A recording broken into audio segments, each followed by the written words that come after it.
be all right, bro. Y'all ain't have a chance anyway. Go ahead, Mark. I'm actually working, G. Sorry, G. All right, y'all. This is our take. This is Mark, the moderator. Thanks.com. The game is the game always. Not your Wi-Fi, though. It's please. Hey, man. It's only family. Yo, AV the Process, Building A. Yo, shout to Otto Porter Jr. Why are we shouting out Otto Porter Jr.? I meant Michael Porter. Damn, I'm sorry.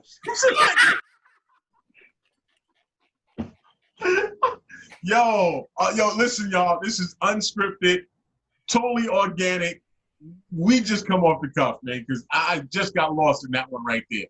Yeah, I was like, damn, Otto? Where did you find that name from, bro? Yo. Oh. All right, y'all. Let's have another basketball question. So we've been hearing this narrative. Good defense, Anthony Davis. Wow.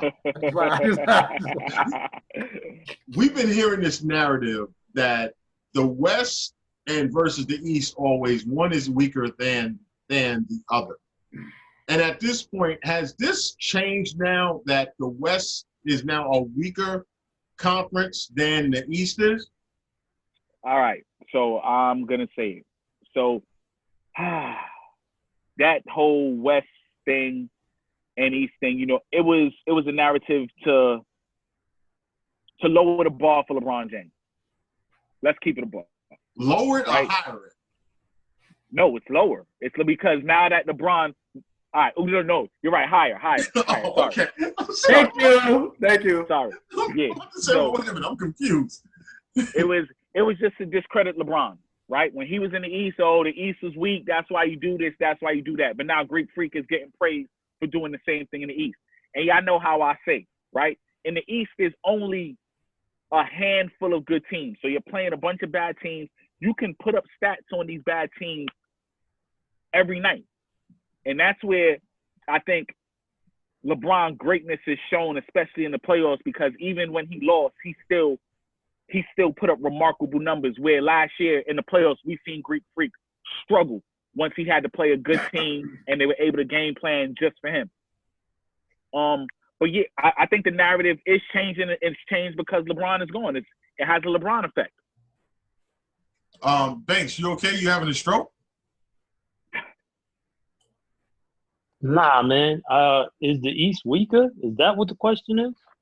No. You know. No, has the East and West flopped? Is it now the East is the stronger division versus what the West once was? Oh, no. That's that whole question. No. No? Go ahead. No. 1 through 8, the teams in the West are better than the teams in the East. The East has what? Milwaukee, kind of Toronto, kind of Indiana, Brooklyn when they're right. Wow. I mean, do you think Toronto's competing for a chip this year? I think Toronto will beat Milwaukee in the series. I think so. Okay. No, I don't think it's changed. And even what LeBron said, LeBron said kind of rubbed me the wrong way. He was like, "Oh, people saying if I go to the West, I'm not going to be doing the same thing. I'm not going to have this team, at the top of the conference." Bro, you have one of the 5 best players in the NBA on your team. Like let's not act like there's been some sort of significant difference to your team between last year and now. You know what I'm saying? And so, and y'all talk about the LeBron effect. LeBron is getting consideration for MVP and Anthony Davis is not, which is crazy in and of itself. Because honestly, if you really do watch the Lakers play, Anthony Davis has as much, if not more, of an impact on that team than LeBron James does. But to answer your question, no, I do not think it has changed. Avery? Okay, so first of all, let's put in some context. The last place team in the West in this playoffs, right, is 5 games, that being Memphis Grizzlies under 500, right? The last 2 place teams, the 7th and 8th seed in the East, are both 4 and 5 games under 500. When you start looking at, well, there go your Wi-Fi. I don't see any correlation of who's good and who's not. And I think a lot of us, or a lot of pundits, let me say, said that when LeBron went to the West, that would totally unbalance the side of, make the West more top heavy. And to me, it hasn't done anything. I think it's all about just how the season plays out, just how well dudes have, good seasons. I don't think it has anything necessarily to do with that. The West, if you look at their top few teams, that being who, the Lakers, the Clippers, Denver, Utah, the Rockets. I mean, and then you look at the top, 4 teams in the East, Milwaukee, Toronto, Boston, Miami. Those teams, in my opinion, are interchangeable. I don't think there's a dominant team outside of maybe perhaps Milwaukee, and they lost to Brooklyn yesterday. I'm not co-signing that there was a shift in any way, shape, or form.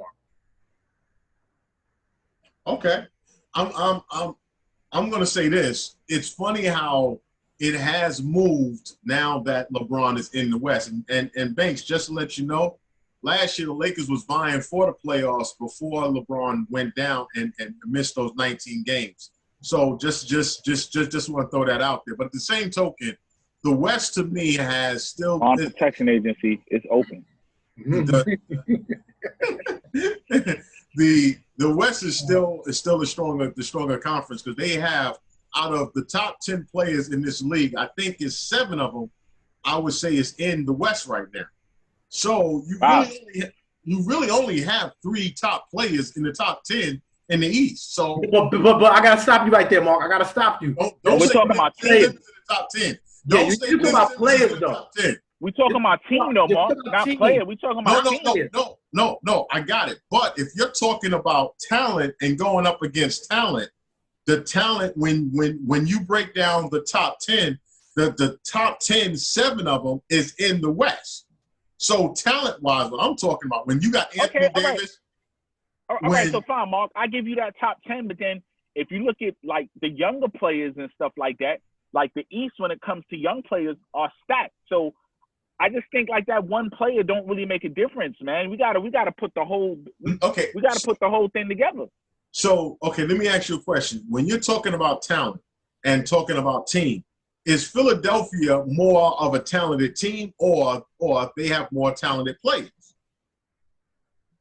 I think Philly is neither of them shit you just said. Yeah, I got lost. Well, I'm lost. Hold on. So wait. Okay, so like the So Bucks. all right, so I think player.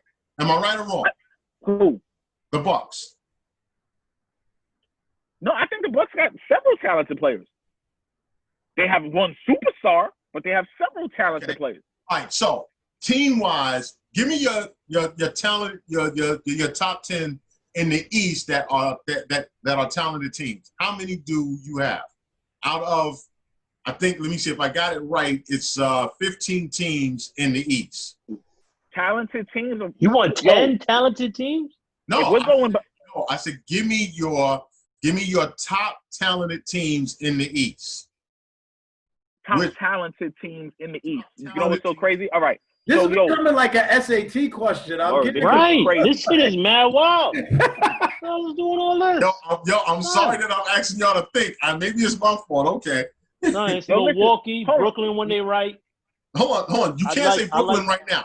Let's say right now you can't say Brooklyn. Yo, what is this? Is this an SAT test where we're giving the questions? Or are we giving the questions and you're like, nah. This is what I just said. I said right now, give me your top 10 to your top teams in the East. How can you say Brooklyn? When they're right, they're not right now. You can't put Brooklyn in there. So you're saying based off talent. Mark is saying based off talent. Based off talent right now. I can't believe I'm about to say this. I got Toronto. Oh my God. Toronto is one of the top. Yeah, well, go ahead, the Bucks. And that's a team without stars. That's just a talented team. Just talented teams. Toronto, Indiana, Heat, and Boston. The Heat in Boston. Anybody else? Boston. You got. I got Indiana. I got Indiana in there, man. TJ Warren's dope, man. Freaking Sabonis is dope.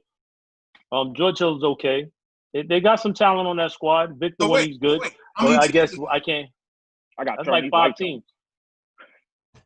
And it's 15 teams in the East. Hey, yo, check this out, B. Yo, Lee, you acting mad funny, son. You acting mad funny. I see when you baiting me, son. You keep doing this.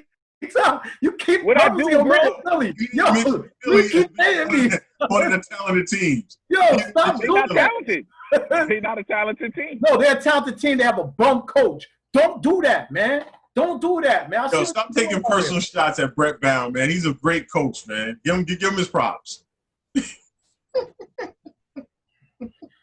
Yo, so with that being said, we got 6 teams in the East. How many talented teams do you have in the West? Let's count them up. 1, 2, 3, 4. Y'all consider OKC talented? That was a good one. That was a good one.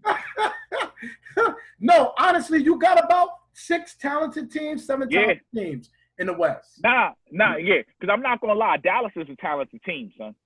Dallas got pieces. What about Portland? Where you got Portland at? Portland is very talented. If you look at all the players that they got back, Portland should be at the top of. They could be at the top of that list. So now, how many talented teams do you have? All right, Mark, you right, bro. God damn it.